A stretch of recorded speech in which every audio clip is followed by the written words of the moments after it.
Hello friends, आप सभी को अपने YouTube channel SK Singh Javed पर स्वागत है।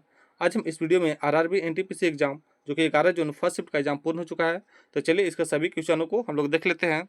उससे पहले यदि आप मेरे चैनल पर न्यू हैं तो आप लोग चैनल को सब्सक्राइब अवश्य कर लें, क्योंकि जब भी मैं इस वीडियो आप लोग को तुरंत से मिल जाए। तो यहाँ पे फर्स्ट क्वेश्चन पूछा गया था, ब्रिक्स शिखर सम्मेलन 2025 की मेजबानी कौन सा देश करेगा? तो ये ब्राजील के द्वारा किया जाएगा, तो यहाँ पे ब्राजील करेक्ट आंसर हो जाएगा। देख लेते हैं ब्रिक्स शिखर सम्मेलन के बारे में, हो सकता है यहाँ से आगे क्वेश्चन पूछ लिया जाए। ब्राजील 6 से 7 जुलाई 2025 को रियो डी जेनेरो में ब्रिक्स शिखर सम्मेलन की मेजबानी करेगा। 2025 के अध्यक्ष के रूप में ब्राजील का लक्ष्य वैश्विक शासन सुधार और ग्लोबल साउथ देशों के बीच मजबूत सहयोग पर ध्यान केंद्रित करना है। ब्रिक्स की स्थापना 2009 में हुआ था, जो कि उस टाइम ब्राज़ील, रूस, भारत और चीन द्वारा इसकी किया गया था। तो यहाँ से क्वेश्चन पूछा जा सकता है कि जो ब्रिक्स है इसका स्थापना कब हुआ था? तो 2009 में हुआ था। और कौन कौन से देश ने मिलकर किया था? तो ब्राज़ील किया था, रूस, भारत और चीन द्वारा मिलकर किया गया था। और 2010 में यहाँ पे दक्षिण अफ्रीका में शामिल हुआ, यहाँ पे दक्षिण अफ्रीका भी इसमें शामिल हो गया था। अब इस समूह में टोटल 11 पूर्ण देश हो चुके थे। चलिए देख लेते हैं 11 देश इसमें कौन कौन से है। ऐसे कई बार पूछ लिया गया है कि ब्रिक्स का इसमें से कौन सा देश नहीं है, तो यहाँ पे 11 दिया होता है, उसमें से एक नहीं रहता है। तो एक ब्राज़ील है, रूस है, भारत है, चीन है, दक्षिण अफ्रीका है, साउथ अरब अमीरात है, मिस्र है, यूएई है, इथोपिया है, ईरान है और इंडोनेशिया है। ये भी आप लोग ध्यान रखिएगा। यहाँ पे नेक्स्ट क्वेश्चन पूछा गया था, पूरे भारत में कुल कितने ग्राम पंचायत हैं? ये 2,50,000 है, तो आप लोग यहाँ पे 2,50,000 करेक्ट आंसर हो जाएगा। और राष्ट्रीय पंचायती राज दिवस पूरे भारत में 24 अप्रैल को मनाया जाता है। तो ये भी क्वेश्चन कई बार पूछा गया है कि जो भारत में है पंचायती राज दिवस कब मनाया जाता है? तो 24 अप्रैल को मनाया जाता है। ये भी आप लोग ध्यान रखिएगा। और यहाँ पे 73वें संशोधन अधिनियम 1992 के तहत ग्रामीण शासन को 3 स्तरों में विभाजित किया गया है। पहला ग्राम पंचायत स्तर पर, ते गांव के स्तर पर होता है, पंचायत समिति ब्लॉक के स्तर पर होता है, एक होता है जिला, जिला के समिति पर होता है जिला परिषद, वहाँ पे होता है। वहाँ पे यहाँ पे नेक्स्ट क्वेश्चन पूछा गया था, 1918 के खेड़ा का किसान आंदोलन आंदोलन में गांधी जी का साथ किसने दिया था? तो ये सरदार वल्लभ भाई पटेल ने दिए थे। तो आप लोग का सरदार वल्लभ भाई पटेल करेक्ट आंसर हो जाएगा।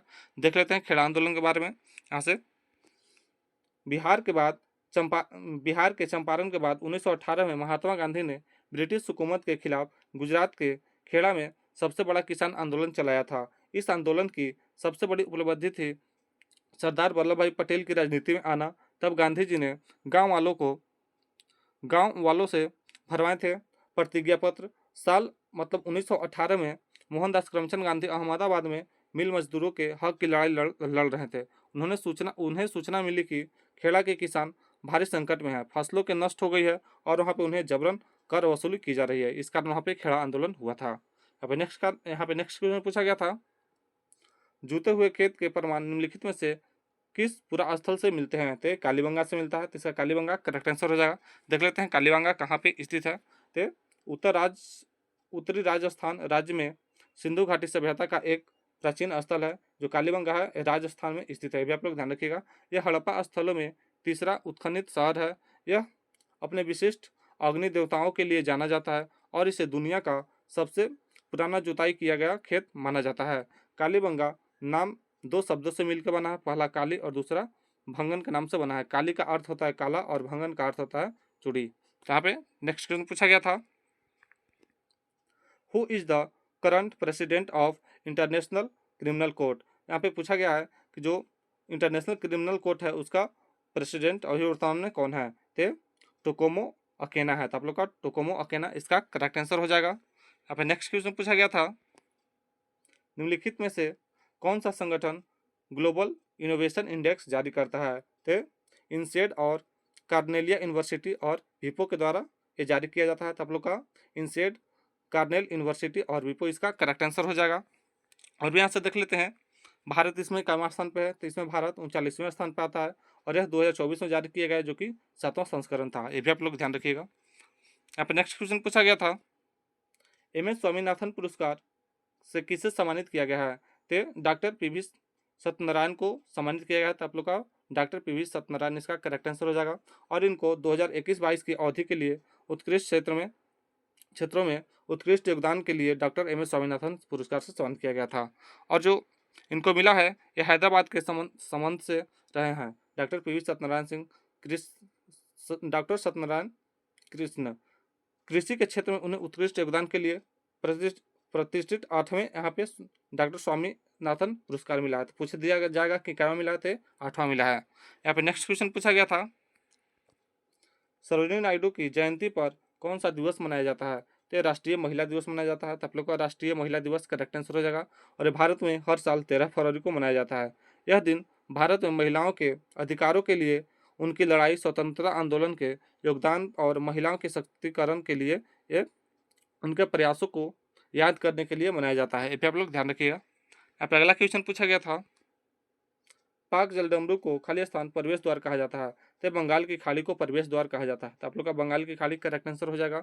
और यह भारत के तमिलनाडु राज्य और श्रीलंका के उत्तरी भाग के बीच स्थित एक जल संयोजित इकाई है। ये भी आप लोग ध्यान रखिएगा। यहाँ पे नेक्स्ट क्वेश्चन पूछा गया था, भारत में रिजर्व बैंक के कितनी शाखाएं हैं? तो यहाँ पे 31 शाखाएं हैं। तो आप लोग का 31 करेक्ट आंसर हो जाएगा।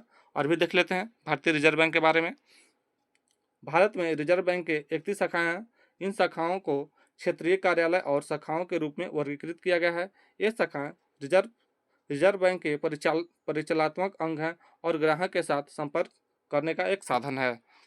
भारतीय रिजर्व बैंक, जिसे आरबीआई के नाम से भी जाना जाता है, भारत गणराज्य का केंद्रीय बैंक है और भारतीय बैंकिंग प्रणाली और भारतीय मुद्रण विनिमयन के लिए जिम्मेदार निकाय है। ये भी आप लोग ध्यान रखिएगा। और यहाँ पे बताइएगा आप लोग की जो आरबीआई है इसकी स्थापना कब हुआ था? यहाँ पे बता देते हैं, जो आरबीआई है इसका वर्गीकरण यानी राष्ट्रीयकरण 1 जनवरी 1949 को किया गया था। लेकिन आप लोग बताइएगा कि जो आरबीआई है इसकी स्थापना कब हुआ था? यहाँ पे एक क्वेश्चन आया था जो कि गोलकनाथ मामला से था, तो इसका तो एग्जैक्ट क्वेश्चन नहीं मिल पाया है। चलिए देख लेते हैं गोलकनाथ मामला क्या था। क्या तो गोलकनाथ मामला 1967 में हुआ था, जो कि भारत के सर्वोच्च न्यायालय का एक ऐतिहासिक निर्णय था, जिसमें यह फैसला सुनाया गया कि संसद संविधान में संशोधन करके मौलिक अधिकारों को छीन नहीं सकती है। ये गोलकनाथ मामला में कहा गया था। और भी देख लेंगे इसके बारे में। सर्वोच्च न्यायालय ने माना कि मौलिक अधिकार अलैखिक और अपरिवर्तनीय है और संसद को उन्हें कम करने या हटाने का अधिकार नहीं है। ये भी गोलकनाथ मामला में कहा गया था। तो आप लोग बताइएगा किस तरह से क्वेश्चन था वहाँ पे। बाकी यहाँ पे गोलकनाथ मामला के बारे में हम बता चुके हैं। एक और क्वेश्चन आया था जो कि लवणीय और क्षारीय मिट्टी की विशेषता निम्नलिखित में से कहाँ पे पाया जाता है, किस गुण से होती है? नहीं पूछा गया था, पूछा था कहाँ पाया जाता है। तो सुखाग्र क्षेत्रों में पाई जाती है। तो आप लोग का सुखाग्र क्षेत्र इसका करेक्ट आंसर हो जाएगा। और भी देख लेते हैं इसके बारे में। लवणीय मिट्टी पश्चिमी गुजरात, पूर्वी तट के डेल्टा और पश्चिम बंगाल के सुंदरबन क्षेत्रों में अधिक मात्रा में पाई जाती है। कच्छ के रण में दक्षिण पश्चिम मानसून लवण के कण और परत के रूप में जम जाता है। तो आज मुझे दोस्तों की तरह इतना ही प्रश्न मिल पाया। अगर आप लोग को और पता हो तो कमेंट में आप लोग कमेंट जरूर कर दीजिएगा। हम फिर से इसका हो सकता है वीडियो बना दें। अगर मेरा वीडियो अच्छा लगा हो तो आप लोग वीडियो को एक लाइक अवश्य कर दीजिएगा। और मेरे चैनल पर न्यू है तो आप लोग चैनल को भी सब्सक्राइब अवश्य कर दीजिएगा। तब तक मिलते हैं नेक्स्ट वीडियो में।